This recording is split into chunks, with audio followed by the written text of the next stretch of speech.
All right, everybody, welcome back to the deep dive. It's good to be back. Yeah, so today we're diving into a story that's, A wild one. yeah, really wild. I mean, it's got shipwrecks and mutiny and survival and also like conflicting accounts of what actually happened. So there's kind of a mystery there, too. Exactly. It's like a real-life historical thriller. It is. And the story is about the HMS Wager, a British ship from the 1700s. And to really dig into it, we're going to be looking at David Grann's book, The Wager, which is a fantastic read, by the way.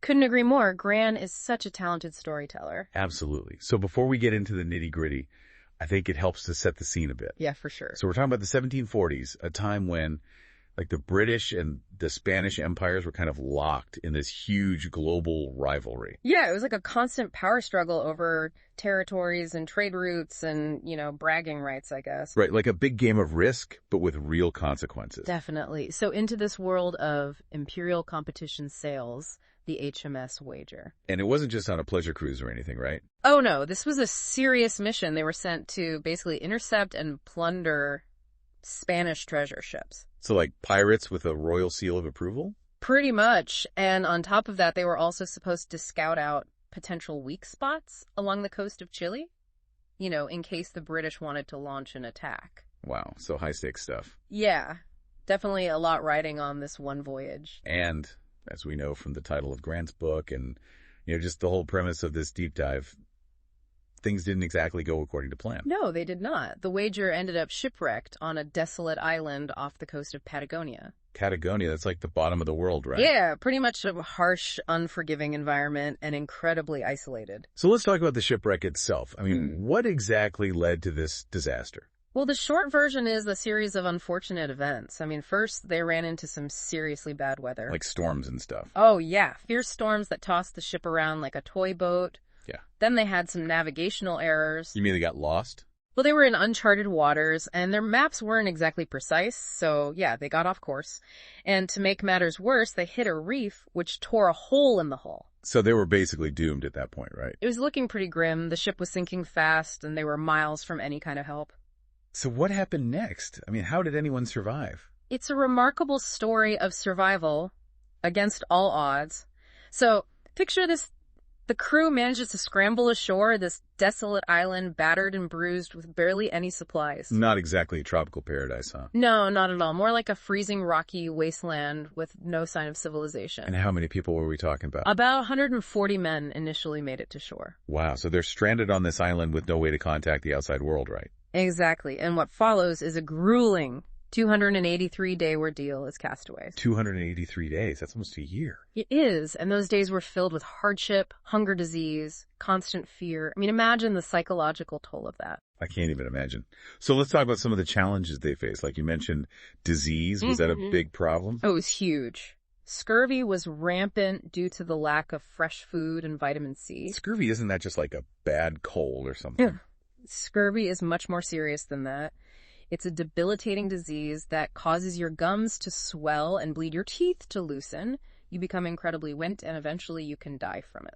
Yikes, that sounds awful. It was. And on top of scurvy, they were also dealing with dysentery infections, exposure to the elements. I mean, it was a constant battle for survival. So how did they even manage to find food on this desolate island? They scavenged what they could. They ate seaweed, shellfish, birds, anything they could find. But it was never enough. They were constantly hungry and malnourished. And I imagine tensions must have been running high with so many people crammed together in such dire circumstances. Oh, absolutely. I mean, imagine being stuck with over 100 people in a desperate fight for survival. Resources were scarce, tempers were short. It was a recipe for conflict. And that conflict eventually boiled over, right? Yes, sadly it did. Several mutinies erupted within the stranded crew. Mutinies. So like full-blown uprisings against the officers. Exactly. The men were desperate, and they felt that the officers weren't doing enough to ensure their survival. Some of the officers were seen as being more concerned with maintaining order and discipline than with actually getting them off that island. So it was basically a fight for control in a chaotic and life-or-death situation. It was, and these mutinies were brutal, violent affairs. So what happened during these mutinies? Well, there were several confrontations, some more bloody than others. Some officers were killed, others were imprisoned, and the power structure on the island shifted dramatically. I can't believe they were going through all this while already shipwrecked on a remote island. It's a testament to the extreme conditions they were facing and the psychological strain it put on everyone. So after the mutinies, did things settle down? To some extent, but the situation was still incredibly precarious. They knew they couldn't stay on that island forever if they wanted to survive. They needed to find a way to escape. So what did they do? Well, this is where the story gets even more incredible.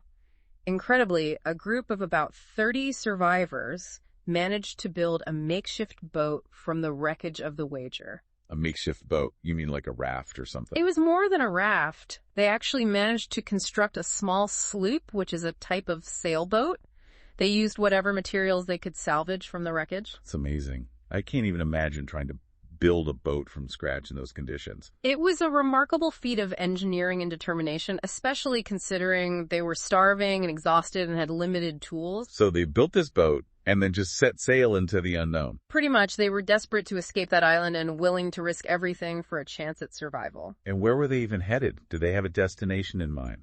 Their ultimate goal was to reach Brazil, which was thousands of miles away across treacherous seas. Thousands of miles in a tiny makeshift boat? That's insane. It was an incredibly dangerous voyage, but they were driven by a sheer will to live, and somehow, against all odds, they made it. They actually sailed all the way to Brazil. They did. After months at sea battling storms, hunger, and exhaustion, they finally reached the Brazilian coast. That's unbelievable. Talk about a testament to the human spirit. It really is. And when they arrived in Brazil, they told their story, a harrowing tale of shipwreck, mutiny, and survival. So their account became the official version of what happened on the Wager. At least initially, yeah. But here's where the real twist comes in. Okay, I'm all ears. 6 months after the first group of survivors reached Brazil, another group arrived in Chile. Another group.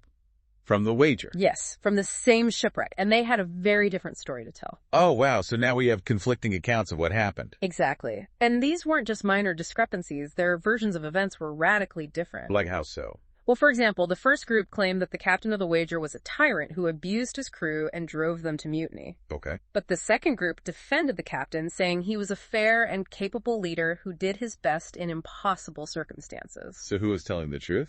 That's the million-dollar question, and it's what makes the story so fascinating. The truth is probably somewhere in between. So how do we make sense of these conflicting narratives? So that's where David Grann's book is so insightful. He doesn't just present the different accounts. He digs into the motivations and perspectives of the individuals involved. So he's not just trying to find the one definitive truth. He's exploring the complexity of the situation. Exactly. He acknowledges that each survivor had their own reasons for remembering and telling the story the way they did. That makes sense. I mean, everyone experiences and processes trauma differently. Right. And in a situation like this where people were pushed to their absolute limits, it's no surprise that their memories might be fragmented or colored by their own personal biases. So it's not necessarily about people lying. It's more about how memory and storytelling work, especially in extreme situations. Exactly. And it's something we can all relate to in our own lives, right? I mean, how often do we have slightly different memories of an event than our friends or family? All the time. It just goes to show that history is rarely neat and tidy. It's messy and subjective. And in this case, the conflicting accounts of the Wager's fate led to a major controversy back in England. They did. The Royal Navy was deeply concerned about these conflicting stories and wanted to get to the bottom of what really happened. So they launched an investigation. They did. A court-martial was convened to determine the truth and to assign blame for the loss of the ship and the subsequent chaos. So it was a high-stakes trial with serious consequences for those involved. Absolutely. Reputations were on the line, careers were at stake, and even freedom, because some of the men who participated in the mutiny faced potential charges of treason.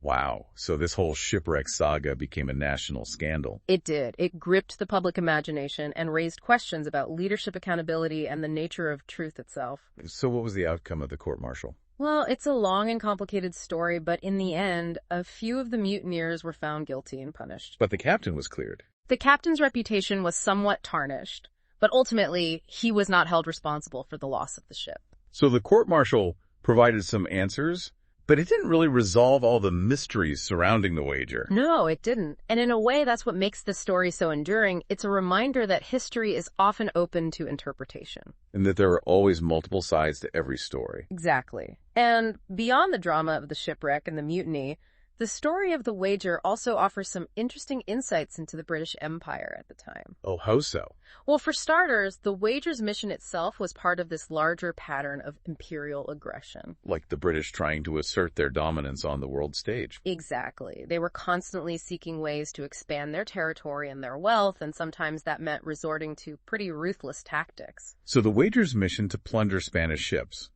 was just another example of this imperial mindset. Pretty much. And the conditions on board the ship and the treatment of the sailors also speak volumes about the realities of 18th century naval life. Like how so? Well, life at sea back then was incredibly harsh. The sailors endured cramped quarters, poor hygiene, inadequate food, and brutal discipline. I can't imagine spending months or even years cooped up in a ship like that. It was a grueling existence, and many sailors were essentially forced into service, either through impressment or out of sheer desperation. Impressment? What's that? It was basically a form of forced recruitment where men were seized from port towns and compelled to serve in the Navy. Wow, that sounds pretty brutal. It was. And once aboard a ship, they were subject to a rigid hierarchy and a system of punishments that could be quite severe. The story of the Wager isn't just about adventure and survival. It's also about the darker side of empire. Exactly. It exposes the human cost of imperial ambitions and the often brutal realities of life for ordinary sailors. And it raises questions about individual complicity within these larger systems of power. Right. I mean, many of the men on the Wager were just trying to survive and make a living, but in doing so, they were also participating in a system that was exploitative and often unjust. And it's not like they had much choice in the matter. No, they didn't. And that's part of what makes this story so thought-provoking. It forces us to consider how our own actions, even in difficult circumstances, can contribute to larger systems of injustice. And to connect that back to our own lives. I mean, we all make choices every day that can either support or challenge the status quo. Exactly. And sometimes those choices aren't easy or straightforward. But it's important to be aware of the potential consequences of our actions. Agreed. So to wrap things up, I think it's safe to say that the story of the HMS Wager is much more than just a shipwreck tale. It's a story about survival, mutiny, the nature of truth, the complexities of empire, and the choices we make in difficult circumstances. It's a story that has resonated for centuries and continues to captivate readers today. Absolutely. And if you want to delve even deeper into this fascinating saga, I highly recommend checking out David Grann's book, The Wager. It's a gripping read that will stay with you long after you finish it. So as we end this deep dive, I'm curious, what are some of the key takeaways that stood out to you? For me, it's the power of perspective and how it shapes our understanding of history. I mean, we have these two wildly different accounts of the same events, and it makes you realize that there's rarely a single objective truth. That's a great point. And it also makes you think about how our own biases and experiences shape the way we see the world. Absolutely. And for you, what resonated most with you? Honestly, the resilience of the human spirit. I mean, these guys were shipwrecked, stranded on a desolate island for almost a year, and they still found a way to survive.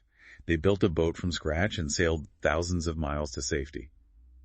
That's incredible. It's amazing. Yeah. And it speaks to our ability to adapt and overcome even the most daunting challenges. Definitely. So as we leave our listeners with some food for thought, I think it's worth pondering this.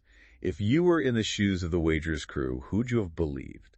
And how would you have navigated the moral dilemmas they faced? It's a question that challenges us to examine our own values and our capacity for empathy and understanding. Thanks for joining us on this deep dive into the incredible story of the HMS Wager. Until next time, keep exploring and keep questioning. And as always, happy reading. And happy listening.